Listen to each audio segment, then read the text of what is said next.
Abafademia, abgedemia, abracademia, absurdemia, abudemia, academia, barademia, bebidemia, bicodemia, bolademia, brincademia, buzidemia, cacodemia, calademia, catedemia, servedemia, chuvademia, chupedemia, ciclodemia, climademia, comondemia, comprademia, conquidemia, conspidemia, corredemia, corrudemia, cracodemia, cronodemia, decodemia, decredemia, detademia, demodemia, desgrademia, desidemia, desmandemia, desordemia, despredemia, desvidemia, discridemia, discudemia. Raimundo Velasquez, é um prazer ter você com a gente. Mais uma vez no AVX Lab. O tema desse ano, Lugar em Comum, e você acompanha também um pouco as nossas insistências em abordar o audiovisual expandido. E estamos trazendo você dentro dessa categoria, dessa vertente do artista articulador, você que é um articulador de tantas outras curadorias aí. Algumas eu tive o prazer de estar junto com você, outras lembro muito de um livro imenso que você fez chamado WIR, W-E, exclamação, e ele reunia também artistas de diversas áreas, e deixando patente a dificuldade de caber, de uma mídia, de um artista caber dentro de um meio, essa transposição de meio, gerar essa tensão. E o The Circa Project, ele sugere isso, né? Quase como se algo não estivesse cabendo dentro da web. E me parece que fala sobre o que cabe e o que não cabe, né? O que contém e o que não contém. Né? Cerca, advérbio de incerteza, lugar, tempo flutuante. A web é esse lugar flutuante, esse lugar incerto e dentro do qual a gente vive hoje. E como surgiu a ideia de sair convidando artistas para fazer parte disso e cuidar desses artistas, cuidar do site e chegar a mais de 130 projetos hoje? É muito impressionante. Comenta com a gente essa sua convicção do artista articulador, essa sua convicção de pensar o cinema expandido em relação à web, a web dentro em relação a esse tema do cinema expandido que você acompanha no Avestes Lab, desde os tempos em que o Avestes Lab era um Alt-AV. Então, com você, Fernando. Prazer te ouvir, todos nós aqui. Obrigado, Lucas, por essa apresentação, pela pergunta. Obrigado ao Avestes Lab, Demetrio, toda a equipe. Um prazer sempre estar aqui e poder compartilhar um pouco da nossa pesquisa. Nesse caso, eu adorei o convite para falar do The Circa Project, um projeto que me tomou boa parte do ano passado e que ainda está aí para a gente refletir sobre isso que a gente vive. O Circa Project, ele surge, claro, em tempos pandêmicos, né? Ele surge poucos dias após a decretação do lockdown em São Paulo, mas ele foi feito muito rapidamente por algumas razões. A primeira é que eu já tinha esse registro de domínio de Circa Project, essa ideia estava ali rondando e originalmente eu queria usar esse domínio para veicular todo um material paralelo à minha pesquisa que ele não vê a luz, né, não vem a público. Todo pesquisador em qualquer área, ele sempre gera um corpo de conteúdo que acaba sendo limado, digamos, ou acaba sendo deixado de lado na formatação daquilo que possa ser o produto final dessa pesquisa ou desse fazer, né? E na grande maioria das vezes é um material também extremamente interessante, só que por uma razão de compressão temporal ele fica de fora do resultado final. E eu tinha registrado o The Circa justamente por ser essa ideia de um tempo indefinido, né? De um tempo suspenso, de um tempo de mistério, para veicular esse material sem nenhum tipo de compromisso assim de aquilo virar obra. Eu acho mais como uma coisa ali para se perder, né? Tantas coisas que há na web assim, nas quais a gente se perde navegando. Lembro do Tumblr aqui, né? Esses projetos que vão abrindo o universo são fonte de pesquisa também, de pesquisa e de reflexão sobre o mundo em que a gente vive. Por falta de tempo eu não tinha feito esse projeto, mas tinha o domínio. E aí chega a pandemia, né? Que na verdade aqueles primeiros meses ainda era algo muito indefinido, assim, né? Não sabia o quanto era de verdade, quanto havia de verdade, quanto de boato. Mas certamente aquele imaginário girava em torno dessa ideia de um outro tipo de tempo, né? E deu um cruzamento imediato. Falei, é agora que eu vou fazer esse projeto e vou fazer esse projeto público, porque certamente vai vir um certo tipo de produção simbólica por parte dos artistas e dos criadores que vai refletir e vai nos permitir analisar no futuro esse tempo que a gente está a viver. Tudo isso no futuro, né? Porque eu decidi fazer naquele momento sem ter muita ideia do que iria acontecer e tal. mas suspeitando, né, que seriam tempos suculentos nesse sentido do universo simbólico, né, porque ao mesmo tempo viriam a ser tempos terríveis, né. Isso também já um pouco poderia se entrever naquele momento. Então eu montei ele muito rapidamente, em parte por isso. Tinha um certo domínio técnico que me permitia também resolver rapidamente a questão de montar um site, e por outro lado todo um imaginário de leituras e de pesquisa teórica, né, e conceitual, que girava em torno de uma ideia de fim de mundo, né, ou de, pensado ao contrário, de outras formas de pensar esse mundo no qual a gente vive. Pensamentos das comunidades ancestrais, Davi Copenhague e A Queda do Céu, o Ayrton Krenak, que está onipresente hoje, esse pensador brilhante, né? Por um lado, ou seja, essa ideia de o pensamento das comunidades tradicionais, ancestrais, que fazem uma crítica ao acionar do mundo branco e do capitalismo, né, e do positivismo. Isso estava muito dentro do meu imaginário. Ao mesmo tempo, eu tinha começado a trabalhar com um artista africano, nigeriano, e eu comecei a ter outras cosmologias, outros entendimentos do tempo que vieram para junto de mim. Os Yorubas, por exemplo, entendem o tempo como algo circular, eles não veem essa ideia de um antes do outro, um depois do outro, essa ideia cronológica, né? Eles vivem uma relação intensa entre o vivo e o não vivo. Tudo isso estava permeando meu fazer e meu pensar. O Oráculo da Noite, esse livro importante do Siddhartha Ribeiro, tinha acabado de sair há pouco tempo, e me ajudou muito também a redatar o que foi o primeiro texto, o texto que eu fiz para tentar explicar, tentar visionar o futuro, né? Dar uma ideia do que estaria por vir e como a gente poderia criar ali um repositório coletivo, né?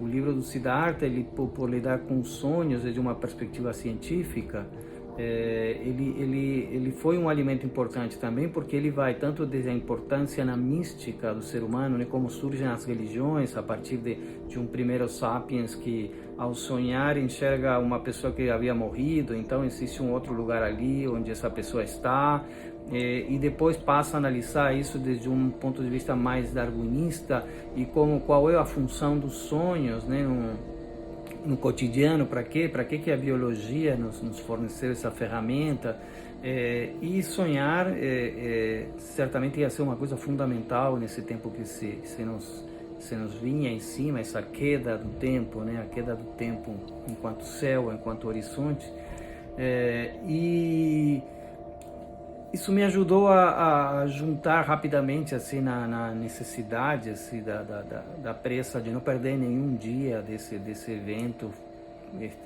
que estaríamos juntos a viver. E rapidamente veio a vida, né? No começo, assim, eu contactei as pessoas mais próximas, artistas, alguns pensadores, enfim, para contar do projeto e pedir se eles não queriam colaborar, enviando material.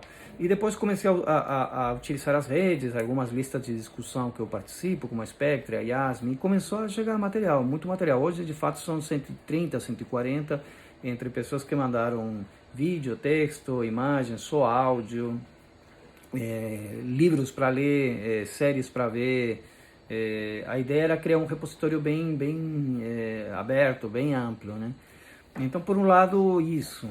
Te diria que ele veio como uma espécie de...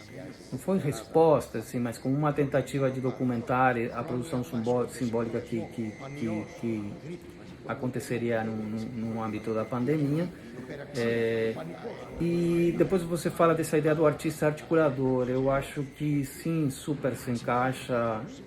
A gente tem discutido muito nas nossas conversas a ideia de artista, etc., né? Artista articulador é um termo interessante.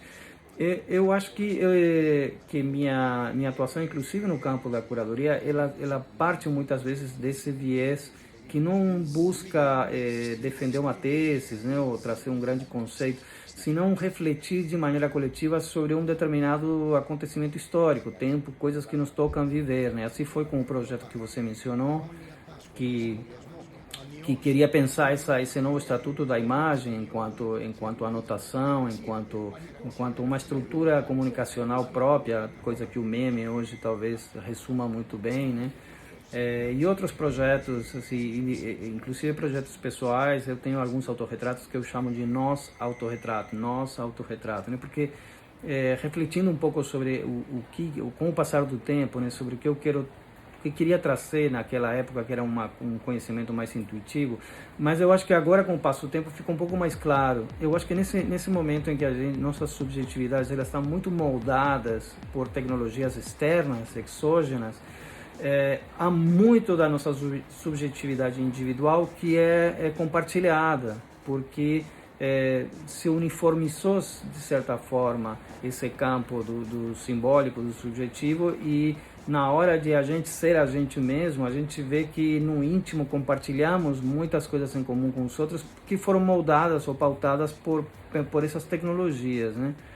Então eu acho que sim, que essa prática de articulador me interessa desde esse lugar. Não se trata de você criar projetos coletivos para agenciar, para rearticular e criar meta-estéticas ou meta-projetos, meta-vídeos, usar esse material para criar um trabalho autoral, senão que, nem mesmo dentro do âmbito da curadoria, senão de dizer assim, eu acho que há alguma coisa aqui, me ajudem a pensar nisso, né? Será que essas hipóteses têm algum cabimento ali? Será que vale a pena se debruçar sobre isso? E depois que o tempo passa, fica um testemunho ali, né? Fica um resíduo que permite fazer o caminho reverso e tentar entender aquele tempo a partir do que foi dito, do que foi pensado sobre ele, no mesmo tempo, em tempo real, né? No mesmo tempo que esse fenômeno estava acontecendo.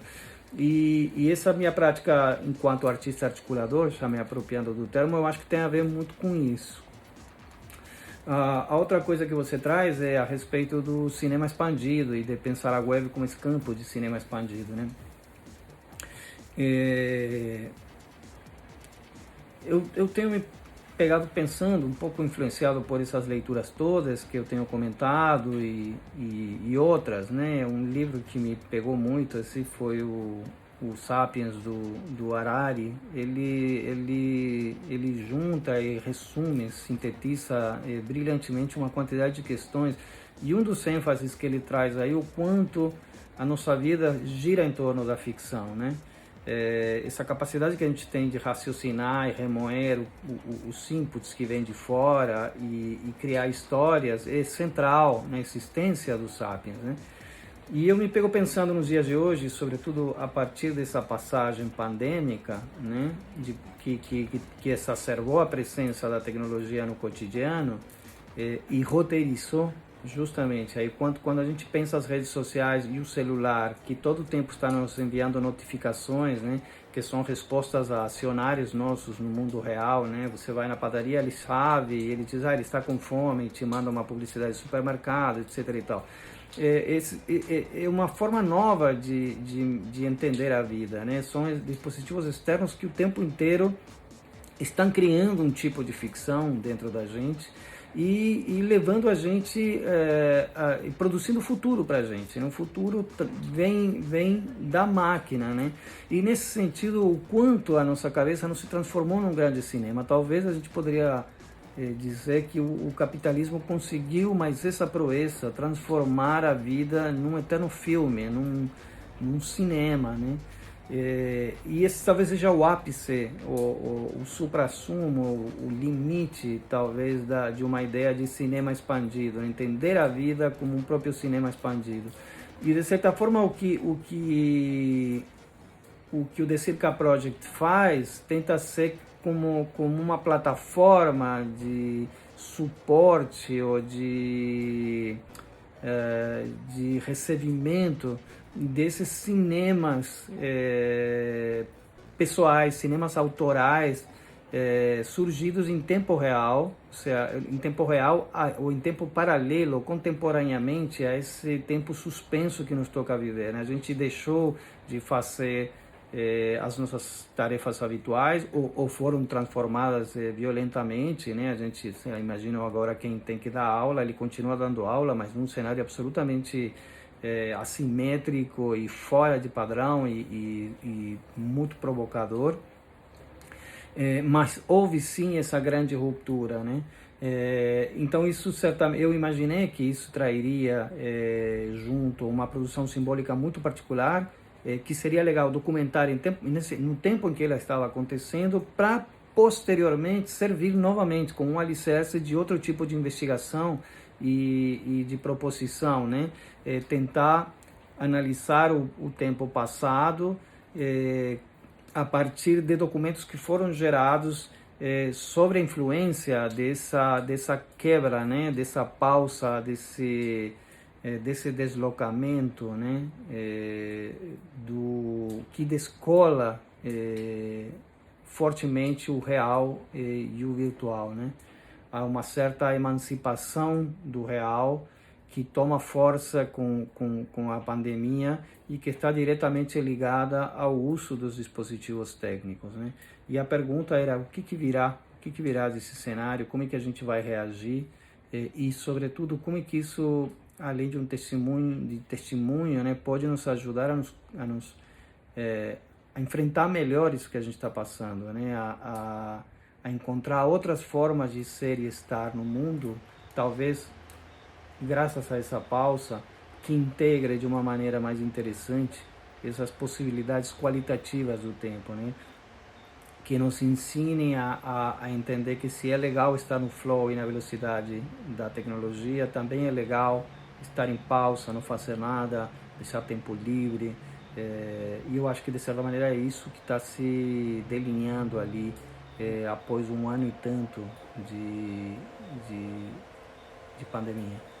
Eu gostaria de terminar dizendo que eu não vou comentar as obras, porque eu acho que esse pequeno papo aqui ele serve como uma introdução, qual é o contexto no qual esse material foi criado. Eu acho que cabe deixar uma sequência desses trabalhos em streaming como forma de as pessoas refletirem a sua maneira sobre tudo isso que eu vim contar aqui, os objetivos do projeto e como isso se encaixa dentro do universo artístico e desse universo também do tempo parado que todos nós estamos vivendo, né? Eu agradeço novamente o convite. Eu acho que o festival é extremamente importante, está bonito, muitos pesquisadores, muitos projetos densos, e são esses momentos, né, em que dentro da pausa a gente cria pausas, porque a gente estamos nesse tempo pausado, expandido, que nos levou forçadamente a pausar, mas tivemos que continuar em movimento ao mesmo tempo, porque, enfim, a vida segue, a gente tem que pagar as contas, enfim, cada um tem uma infinidade de assuntos a resolver, mas se cria como um hiato dentro do hiato, né? E projetos como a Vexislav e uma série de festivais que estão acontecendo agora, muito em parte graças ao apoio da Lei Aldir Blanc, significam essas linhas de fuga, né? Que de alguma maneira nos colocam juntos de novo e nos ajudam a enxergar algum futuro possível dentro de tanta loucura, eu diria. Obrigado novamente e deixo vocês com uma sequência dos filmes enviados ao The Circle. Boa tarde.